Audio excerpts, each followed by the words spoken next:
Shalom saudara, kita berjumpa lagi untuk merenungkan firman Tuhan bersama-sama. Kita melanjutkan perenungan kita dari kitab Yeremia bersama dengan Nabi Yeremia bagian yang ketiga. Ini adalah firman yang datang kepada bangsa Israel sebelum mereka masuk ke dalam pembuangan. Dalam tema pertobatan kepada Tuhan. Firman Tuhan datang kepada Yeremia pada zaman Raja Yosia bin Amon dalam tahun ke-13 dari pemerintahannya.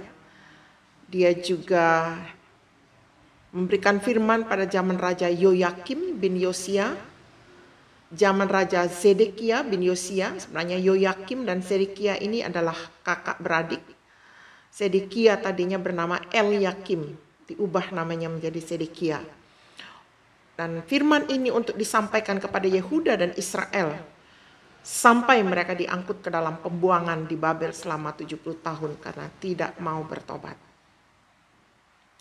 Inilah firman yang datang. Firmannya, jika seseorang menceraikan istrinya, kata Tuhan, lalu perempuan itu pergi daripadanya dan menjadi istri orang lain, akan kembalikah laki-laki yang pertama itu kepada perempuan itu? Bukankah negeri itu sudah tetap cemar? Engkau telah berzinah dengan banyak kekasih dan mau kembali kepadaku? Demikianlah firman Tuhan. Layangkanlah matamu ke bukit-bukit gundul dan lihatlah. Di manakah engkau tidak pernah ditiduri? Di pinggir jalan-jalan engkau duduk menantikan kekasih seperti seorang Arab di padang gurun. Engkau telah mencemarkan negeri dengan zinahmu dan dengan kejahatanmu. Allah sebenarnya sedang menyindir kelakuan Israel yang menyembah berhala di pohon-pohon yang rindang, di bukit-bukit. Jadi hubungan Allah dengan umatnya itu digambarkan sebagai hubungan seorang suami dengan seorang istri. Di mana Israel bagaikan seorang istri yang tidak setia. Walaupun Tuhan begitu sayang kepadanya. Selanjutnya, sebab itu dirus hujan tertahan dan hujan pada akhir musim tidak datang. Tetapi dahimu adalah dahi perempuan sundal, engkau tidak mengenal malu. Perbuatan yang menduakan Allah itu membuat kekeringan dan kemelaratan di Israel. Tuhan berkata, bukankah baru saja engkau memanggil aku Bapakku? Engkaulah kawanku sejak kecil. Untuk selama-lamanya kah ia akan murka atau menaruh dendam untuk seterusnya? Demikianlah katamu. Namun engkau sedapat-dapatnya melakukan kejahatan. Dengan kata lain, Israel menganggap sepele dengan Allah. Nggak apa-apalah melakukan kejahatan. Seperti itu. Kemudian Tuhan melanjutkan firman ini. Walaupun tingkah laku Israel dan Yehuda seperti itu, Tuhan tetap mengajak mereka kembali kepada Tuhan. Tuhan berfirman lagi kepada Yeremia di zaman Raja Yosia. Demikian. Sudahkah engkau melihat apa yang dilakukan Israel perempuan murtad itu? Bagaimana dia naik ke atas setiap bukit yang menjulang dan pergi ke bawah setiap pohon yang rimbun untuk bersundal di sana? Sekali lagi ini adalah gambaran dari Israel yang menyembah berhala di bukit-bukit yang tinggi, di bawah pohon-pohon yang rindang.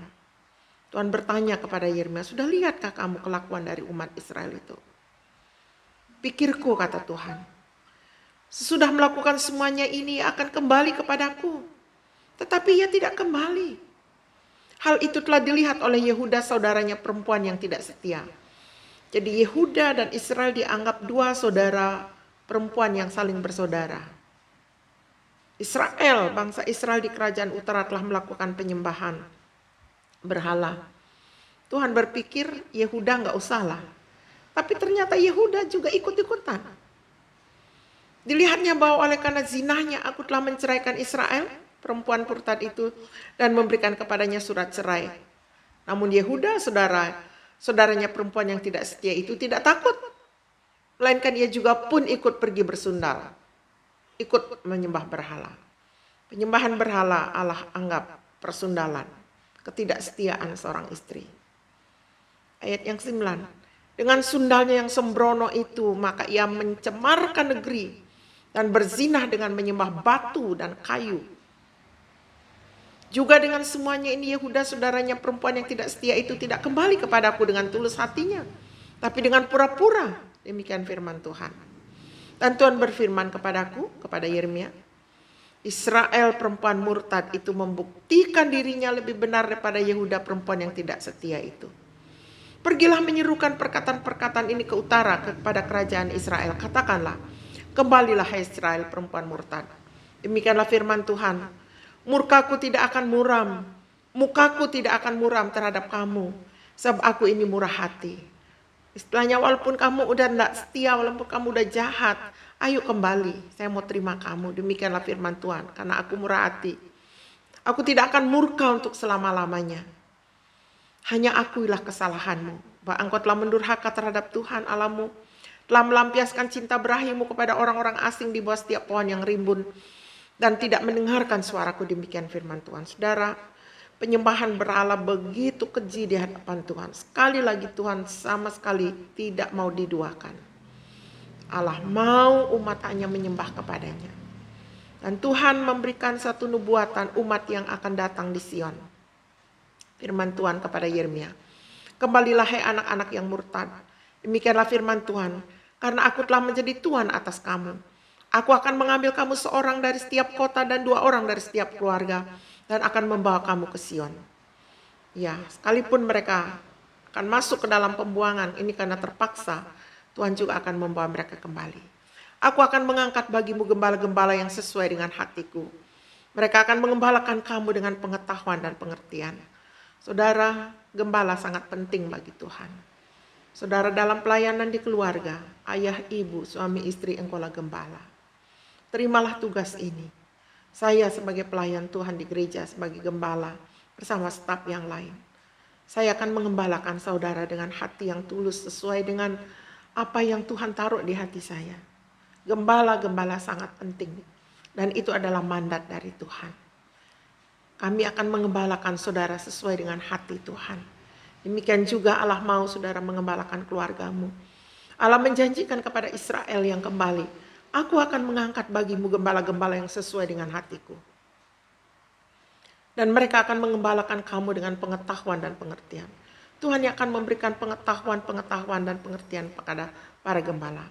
Apabila pada masa itu kamu bertambah banyak dan beranak cucu di negeri ini, demikianlah firman Tuhan, maka orang tidak lagi akan berbicara tentang tabut perjanjian Tuhan. Itu tidak lagi akan timbul dalam hati dan tidak lagi akan diingat orang. Orang tidak lagi akan mencarinya atau membuatnya kembali. Pada waktu itu Yerusalem akan disebut tahta Tuhan. Dan segala bangsa akan berkumpul ke sana demi nama Tuhan. Ke Yerusalem. Dan mereka tidak lagi akan bertingkah langkah menurut kedegilan hatinya yang jahat. Ini suatu nubuatan. Tuhan akan menjadikan Yerusalem sebagai tahtanya. Saudara dan saya juga. Bangsa-bangsa akan datang kepada terang kita. Ayat 18. Pada masa itu kaum Yehuda akan pergi kepada kaum Israel dan mereka akan datang bersama-sama dari negeri utara ke negeri yang telah kubagikan kepada nenek moyangmu menjadi milik pusaka. Tadinya kupikir, sungguh aku mau menempatkan engkau di tengah-tengah anak-anakku dan memberikan kepadamu negeri yang indah, milik pusaka yang paling permai dan dari bangsa-bangsa. Pikirku, engkau akan memanggil aku Bapakku dan tidak akan berbalik dari mengikuti aku. Tuhan berpikir bahwa ketika Tuhan memberikan semua yang indah kepada Israel, Israel tidak akan murtad. Israel tidak akan menyembah berhala. Namun kenyataannya lain. Tapi sesungguhnya seperti seorang istri tidak setia terhadap temannya, demikianlah kamu tidak setia terhadap aku, hai kaum Israel. Demikianlah firman Tuhan. Dengarlah. Di atas bukit-bukit gundul kedengaran tangis memohon-mohon dari anak-anak Israel. Sebab mereka telah memilih jalan yang sesat dan telah melupakan Tuhan Allah mereka. Kembalilah hai anak-anak yang murtad. Aku akan menyembuhkan engkau dari murtadmu. Inilah kami datang kepadamu sebab engkaulah Tuhan Allah kami. Allah mengajarkan bagaimana umat bisa kembali kepadanya. Rendahkan hati karena dia akan memulihkan. Sesungguhnya bukit-bukit pengorbanan adalah tipu daya. yakni keramaian di atas bukit-bukit. bukit-bukit itu, sesungguhnya hanya pada Tuhan Allah kita ada keselamatan Israel. Saudara, hanya pada Tuhan Allah kita ada keselamatan bagi kita juga hari ini.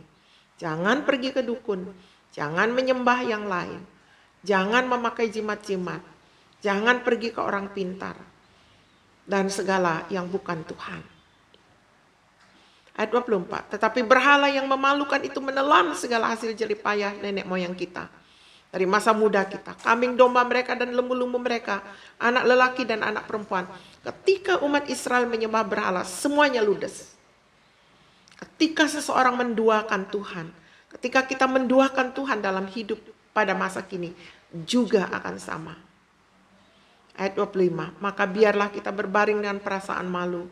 Dan biarlah pada kita noda kita menyelimuti kita sebab kita telah berdosa kepada Tuhan Allah kita. Yakni kita dan nenek moyang kita dari masa muda kita sampai hari ini. Dan kita tidak mendengarkan suara Tuhan Allah kita. Celaka kalau kita tidak mendengarkan suara Tuhan Allah. Sebab itu pasang telinga baik-baik. Dengarkan firman-Nya setiap hari. Pelajaran apa yang dapat kita petik dari pesan Tuhan kepada Israel melalui Nabi Yeremia sebelum mereka masuk ke dalam masa pembuangan? Sesungguhnya Tuhan sangat sayang kepada Israel pada masa lalu dan kepada saudara dan saya sebagai Israel rohani pada masa kini. Sebelum bencana datang, Ia selalu memberikan peringatan-peringatan, menyatakan kasih-Nya, menyatakan kelembutan hati-Nya, menyatakan penyediaan-Nya. Tetapi janganlah tegar tengkuk seperti Israel.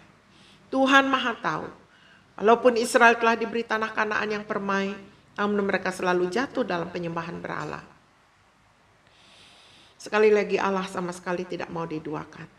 Ketika Tuhan sudah memberkati, Tuhan sudah menolong dan menjawab doa-doa kita, marilah kita hanya memberikan penyembahan kita kepada Tuhan Allah yang kita kenal di dalam Yesus Kristus. Allah Tritunggal yang Esa, Allah Bapa, Allah Anak, dan Allah Roh Kudus. Allah Bapa yang telah mengutus anaknya yang tunggal mati di salib. Roh Kudus yang menempati tubuh kita yang fana ini. Ketika kita sudah menerima Kristus, sembahlah Allah ini. Sembahlah Allah yang esa ini. 3 pribadi, 1 esensi Allah. Pasti Allah sangat disukakan apabila kita memiliki sikap yang seperti ini. Kiranya Tuhan memberkati renungannya pada hari ini. Meneguhkan kita dan jangan meniru teladan Israel yang keras kepala. Jika Tuhan berbicara sesuatu lewat renungan yang saudara dengar pada hari ini, berbaliklah kepada Allah. Allah sangat menyukai pertobatan kita. Amin.